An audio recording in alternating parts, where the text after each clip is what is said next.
Eh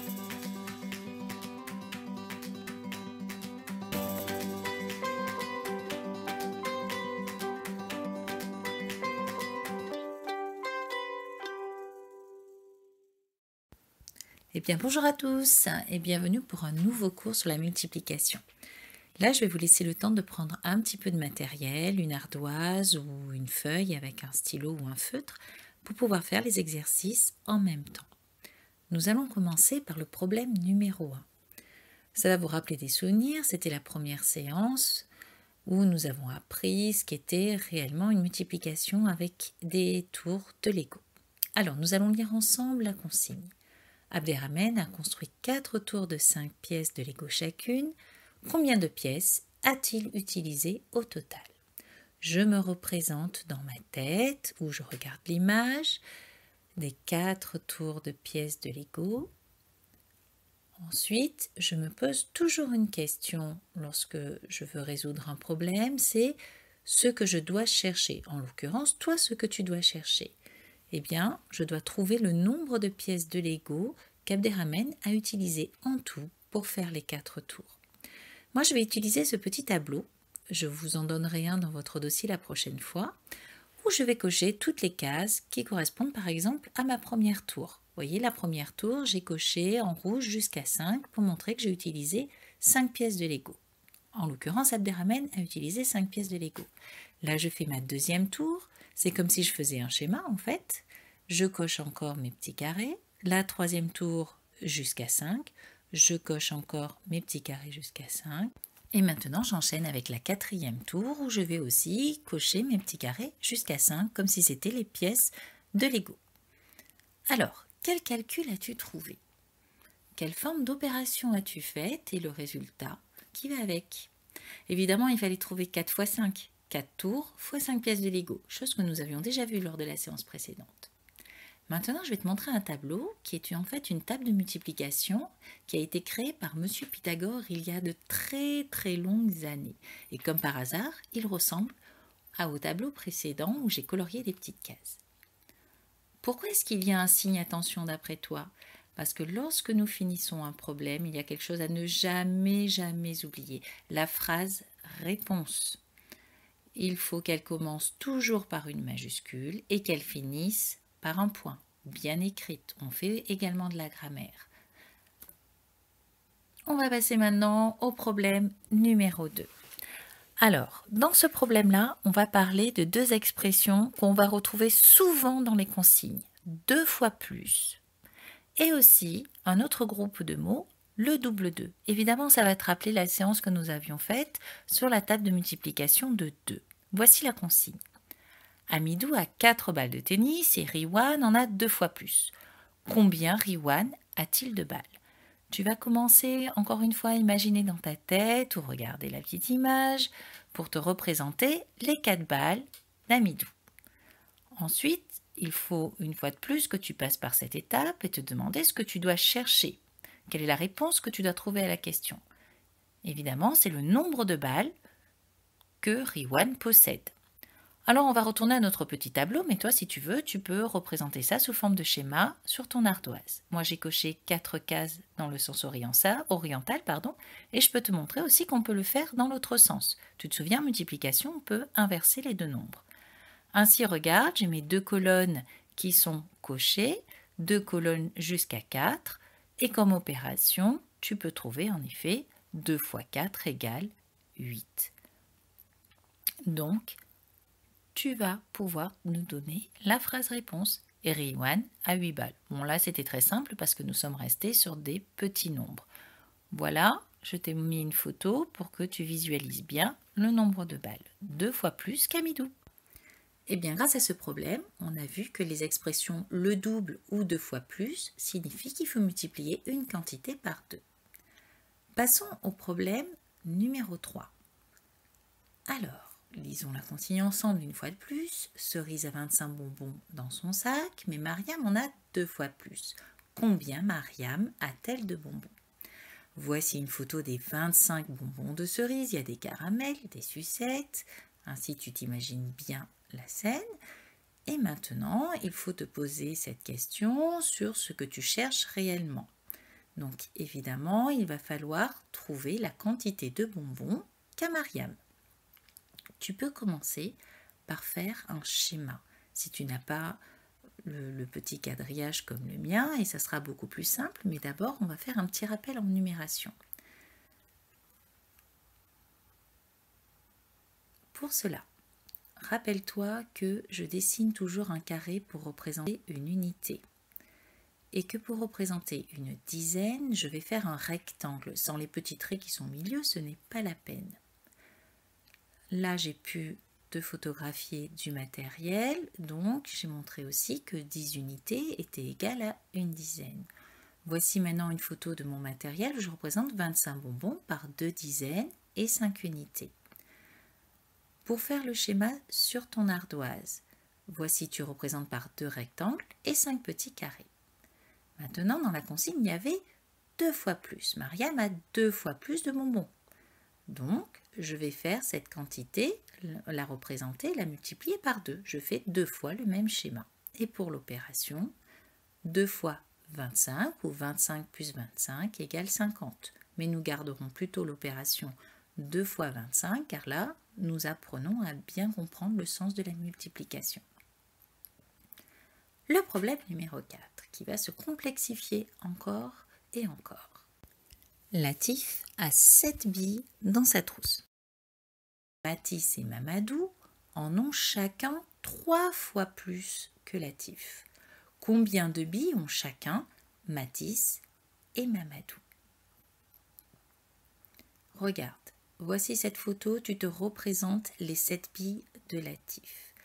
Maintenant, tu continues à te poser la question, qu'est-ce que tu cherches? Qu'est-ce que tu as compris dans cette consigne? Que faut-il faire? Il va falloir trouver le nombre de billes qu'ont chacun Mathis et Mamadou. Pas les deux ensemble, un après l'autre. Donc, comme ils auront évidemment le même nombre, vu qu'ils auront 3 fois plus que Latif. Je reprends mon petit tableau du début et je vais cocher les 7 carrés qui vont représenter les 7 billes. Comme ils en ont 3 fois plus, je coche une deuxième colonne pour faire 2 fois plus et une troisième colonne pour faire 3 fois plus. Toi, évidemment, tu peux dessiner des petits carrés sur ton ardoise. Alors, as-tu trouvé l'ensemble de l'opération ou des opérations qu'il faudrait faire? Eh bien oui, tu pouvais faire 7 plus 7 plus 7 ou plus simplement 3 fois 7 égale 21. Je t'ai représenté les 3 groupes de 7 billes et voici que je les ai rassemblés pour te montrer, par exemple, les 21 billes de Mamadou. Et voici les 21 billes de Mathis, car tous les deux ont exactement le même nombre de billes, 3 fois plus que Latif. Voilà les 2 tas de billes, un tas de 21 de Mamadou et un de Mathis. Problème numéro 5, et là ça va être un gros problème de maîtresse. La maîtresse de la classe de CE1E a acheté un livre pour 10 €. Très bien. La maîtresse de CE1D a acheté le même livre 4 fois plus cher. À quel prix la maîtresse des CE1D a-t-elle acheté ce livre? On se représente la scène. Voici ce qu'a acheté la première maîtresse. Elle a acheté un livre pour 10 €. Qu'est-ce qu'on doit rechercher? On se pose toujours cette même question pour bien trouver la réponse et faire les bons calculs. Il faut trouver le prix du livre qu'a payé l'autre maîtresse. Là, je reprends mon tableau où toi, tu prends une ardoise pour faire les petits schémas représentés par des unités et des dizaines. Moi, j'ai coché, tu vois, la première colonne jusqu'à 10. Donc, tu peux représenter ça par une dizaine sur ton ardoise. Et ensuite, 4 colonnes jusqu'à 10, ce qui représente 4 fois plus. 4 fois plus que le prix qu'avait payé la maîtresse des CE1E. Évidemment, elle n'a pas acheté 4 livres de plus. Elle a acheté un livre 4 fois plus cher. Et voilà le résultat. En effet, si tu as fait sur ton ardoise des 4 dizaines, comme si c'était 10 €, 4 fois 10 égale 40. Voici le livre. Donc, elle a payé exactement le même livre 4 fois plus cher, 40 €. N'oublie pas la phrase réponse. La maîtresse des CE1D a payé son livre 40 €. Problème numéro 6. On On continue sur l'alimentation. Dans une boîte d'œufs, j'ai 12 œufs. Combien ai-je d'œufs au total pour 5 boîtes? Alors, voici la première image. Je visionne bien, je mémorise. J'ai une boîte d'œufs qui contient 12 œufs. Il va falloir que je cherche quoi? Je me pose toujours cette question, que je cherche le nombre total d'œufs pour 5 boîtes. Alors, je peux visualiser, je peux regarder ce que représentent 5 boîtes. Voilà une petite image qui te donne un indice. Maintenant, tu peux prendre ton ardoise et en effet, tu fais un schéma qui représente les 12 œufs par une dizaine et 2 unités. Ensuite, là, j'ai représenté sur l'ardoise mes 5 douzaines d'œufs avec chaque fois une dizaine et 2 unités. Pour faire le calcul, rien de plus simple, j'additionne mes douzaines ou alors je fais 5 fois 12. Tu peux poser aussi cette opération en colonne pour l'addition. Pour la multiplication, nous allons la prendre dans très peu de temps, tu verras, pour qu'on puisse trouver justement les mêmes résultats. Mais je pense que tu as oublié quelque chose. Et oui, la phrase réponse, la fameuse phrase réponse.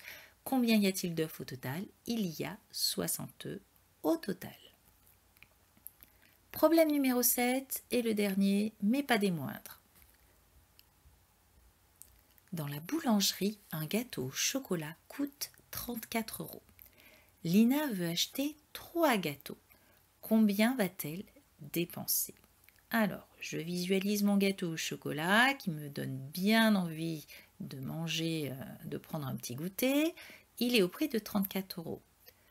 Je vais donc devoir chercher le prix de 3 gâteaux. Donc, je vais prendre mon ardoise, mon feutre, je vais représenter par un schéma le prix d'un gâteau. 3 dizaines et 4 unités pour représenter les 34 €. Maintenant, je vais faire la même chose, mais pour 3 gâteaux. Donc d'abord 2 gâteaux. Je redessine encore mes 3 dizaines et 4 unités pour le deuxième gâteau. Et pour le troisième gâteau, comme c'est toujours le même prix, encore 3 dizaines et 4 unités. Je te laisse quelques secondes pour réfléchir au calcul.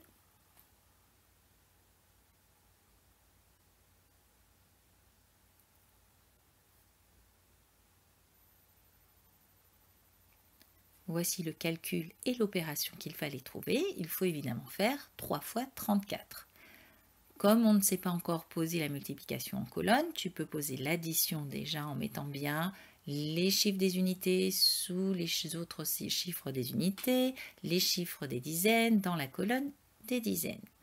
Je commence toujours par additionner mes chiffres qui sont dans la colonne de droite. Là, j'ai 4 plus 4 plus 4, ça fait 12, donc je mets le 2, mon chiffre des unités, et le 1, ma dizaine, dans la colonne des dizaines. Ensuite, j'additionne mes 3, 9, 3 fois 3, 9, je rajoute le 1, ça me fait 10, donc c'est égal à ce résultat, 3 fois 34 égale 102.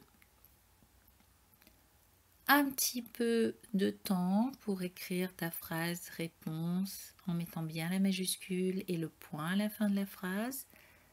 Lina paye 102 € pour 3 gâteaux. Eh bien, je crois que tu as vraiment très bien travaillé pendant cette séance. Je te félicite et je te dis à bientôt.